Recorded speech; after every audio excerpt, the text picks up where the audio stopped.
ay umaabot sa 75 kilometers per hour at kanyang gustiness o yung buksong hangin naman ay umaabot naman sa 90 kilometers per hour. So, patuloy siyang lumalapit dito sa extreme northern Luzon at inaasahan po natin 30 kilos na west-northwest sa bilis na 19 kilometers per hour.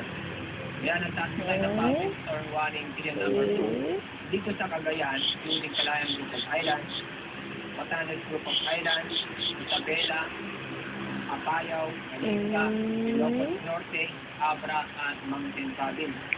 Public storm warning season number 1 naman dito sa La Union, Ilocos Sur, Aurora, Cugao, Nueva Vizcaya, Quirino, at Benguet. Doon sa mga lugar kung nakataas ang public storm warning season number 2 ay paalala po sa ating mga estudyante doon sa nakatira dito sa coastal areas, patuloy sila maging alerto sa mga storm surge. Ito yung malaking pag-alo, biglang malaking alon dulot ng bagyong Lindol. Mga dito sa Metro Manila at sa Southern Luzon and Visayas ay wala po tayong mga public storm warning signal na 2 or 1 ay patuloy naman yung alerto at mga posibleng flash flood at landslide dito sa kamunang bahagi nito dahil po sa pinapalakas ni bagyong Lindol itong hanging habagat o southwest monsoon. Kaya yung southwest monsoon ang gusto na nagdadala ng pagulan at malakas na hangin dito sa Southern Luzon at Visayas. At bawal pa rin ang ating mga minista yung mga maliit na sinabyang pandagan na kumalaot dito sa seaboards ng Central at Southern Luzon at yung Western Visayas. Dahil po sa malalaking alon, dulot ng epekto ng hangin habagat o southwest monsoon at yung bagyong Lindol. Anthony? So malakas po ang hangin at malakas din po pala ang ulan. Tama po ba yun, Sir Aurelio? Opo, yung si Bagyong Lindol ay malakas pa rin yung dala ng ulan. At sa mga oras ito, wala pang dahil na nakaka-affect ito dito sa extreme northern Luzon.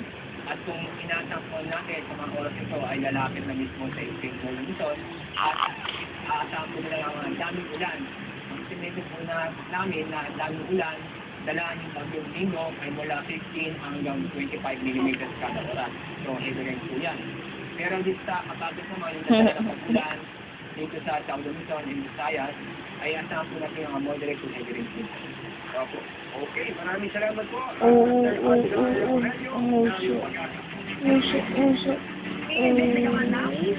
Nilabag na ang tambakan ng buhangin sa Domingo, Quezon City, kung saan natabuna ng buhangin at namatayan ang dalawa niyang anak. Bulaga. Wala sa Santo Domingo, si Jackie Manabat magbabalita live. Bernadette, palinod mo yung pagsilang lang nasa loob na ng kanilang bahay kagabi, pero natabuna ng buhangin at nadaganan pa ng truck kagabi dito sa isang tambakan ng Santo Domingo, Quezon City. Hating gabi, magtatambak lang sana ng buhangin si Jerome Doctorero sa impound na ito sa Santo Domingo, Quezon City. Ginising pa raw niya ang caretaker na si J.R. Lebatango na nakatira doon kasama ang kanyang pamilya. Pero nakisinang pa ng driver doon ng truck, dito na nagkaproblema.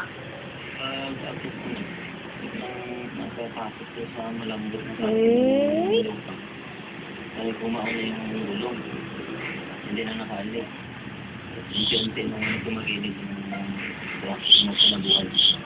Sa pagtagilid ng truck, natapunan ng kanilang buhangin ng ninabi. Naglalaro ko yung bunso, tapos yung nanay, nakaupo po sa sopa. Kaya isa po, natutulog na po sa sopa. Nasarap po yung gate kasi ako po yung nagbukas ng gate eh. Tapos nakita ko po, ba't na tumatagilid na po yung truck. Ngayon, tapos natakanta na po ako, pumigaw na ako. Sa mga kapitbahay, unang nakahingi ng tulong ang dalawa. Lahat lang namin yung zero eh. Tapos sinila namin yung sopa, kasi nakaipit ko sa sopa. Nagpun sopa ba? Unang natanggal sa pagkakabaon ang asawa na nabagawon na si Senani, pero naiwan pa ang mga anak na si Jessie, 3 taong gulang at si Sen, 2 taong gulang. Bandang alas-3 nang matanggal si Jessie. Inabot naman ang 6 na oras bago na alis si Sen. Lahat sila, idiniklara ni Sen sa Saraypan Hospital. Hindi ako hindi natin na lang pinag. Hindi, patay na po yung pamilya ko. Lapit na lang ang pagsisisi ni Rebadako sa pagkutuan sa Singapore. Napansay ang note niya pinatira ang kanyang pamilya. Kaya huwag lang po na tipisin pa po kami sa pinag ko.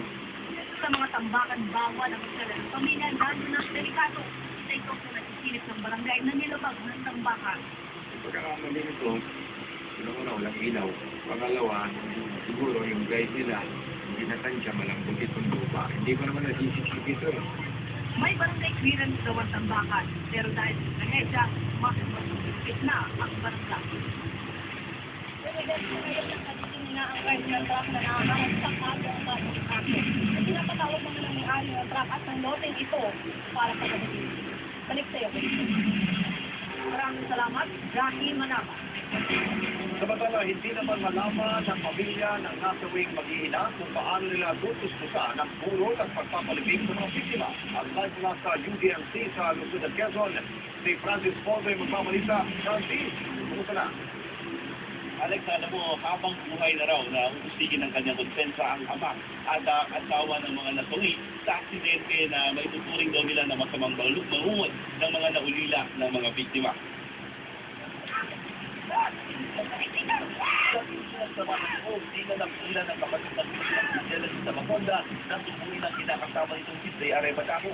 Maging ang ina ng biktima, sinikip si J.R. sa nangyari. Kapang buhay ng kukonsensya. Ay, siya mismo ang tumatang ng bed na isang mamatay ng kanyang pamilya. Mag-aalagos ng madaling araw, sinugod ang 3 taong gulang na si Tracy sa ER at sinubukan pa i-revive. Pero nagkaroon ng second arrival, tulad ng kanyang ina. Pupukot ang emosyon, nagkapakawaran sa JR at Alex Sonia. Problema nila ngayon kung paano susubukin ang labi ng mga mahal sa buhay na muling ng makakasama kahit malamig na mga mamugay. Kung pwede saan itulungan yung anak ko, ay itong daw ay private.